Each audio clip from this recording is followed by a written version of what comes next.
வணக்கம் நண்பர்களே. இயற்கையின் அற்புதங்களைப் பற்றி பேசும் நம் சேனலுக்கு உங்களை அன்புடன் வரவேற்கிறேன். இன்று நாம் பார்க்கப் போகும் மரம் சாதாரண மரமல்ல.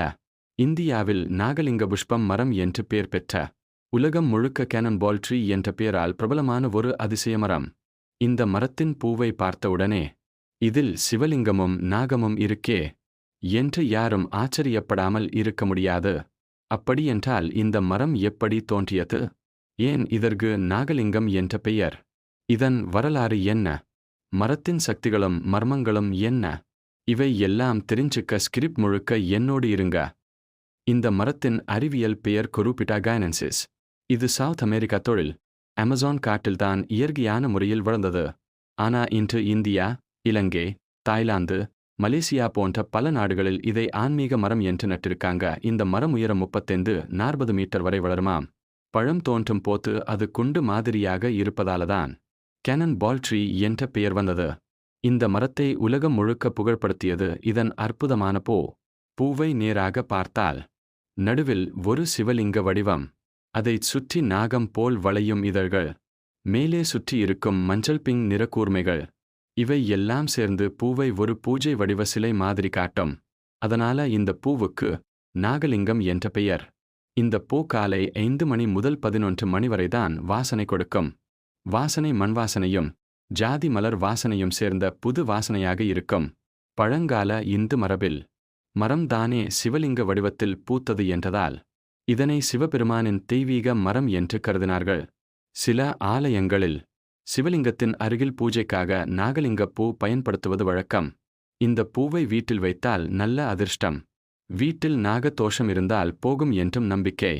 அமெரிக்கா காட்டில் இருந்த இந்த மரத்தை பிரெஞ்சு, போர்ச்சுகீஸ், டச்சு ஆய்வாளர்கள் 17ஆம் நூற்றாண்டில் இந்தியாவுக்கு கொண்டு வந்தனர். முதலில் இது புதுச்சேரி, சென்னையில் உள்ள பாதிரியார்கள் தோட்டங்களில் நடப்பட்டது. பிறகு இது அதன் தனி பூவினால் பெரிய ஆலயங்களிலும் அரச தோட்டங்களிலும் பரவ ஆரம்பித்தது. இன்று தஞ்சை பெரிய கோயில், திருவண்ணாமலை, காஞ்சி, மதுரை, கேரளா ஆலயங்கள், இந்த எல்லா இடங்களிலும் இந்த மரம் மத ரீதியில் வளர்க்கப்படுகிறது. இந்த மரம் மிகவும் வித்தியாசமானது. பூ நேரடியாக மரத்தடியில்தான் வரும்.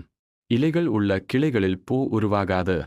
மரம் மேல் கீழ் முழுதும் நேராக தோன்றும். இது ஒரு அதிசய உயிரியல் அமைப்பு. பழம் 1-2 ஆண்டுகள் காலம் பிசையும். கேனன் பால் போல தோன்றும் பழம் 8-10 கிலோ வரை ஆகும். பழம் உடைந்தால் வாசனை மோசமாக இருக்கும்.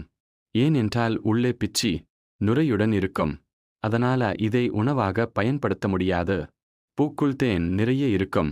அதனாலவே தேனீ, வண்டுகள் இந்த பூக்கு பிடிக்கும். வீட்டில் நாகலிங்க பூ இருந்தால் எதிரிகள் விலகும், சாந்தி நிம்மதி வரும், ஆபத்துகள் தடுக்கப்படும் என்று பலர் நம்புவர். பூவை சிவலிங்கத்தின் மீது வைத்தால் நவகிரக தோஷம், நாக தோஷம் சரியாகும் என்ற நம்பிக்கையும் உள்ளது. பலர் இந்த பூவை சிவனின் நேரடி வடிவம் என்று கருதி பூஜை செய்வார்கள்.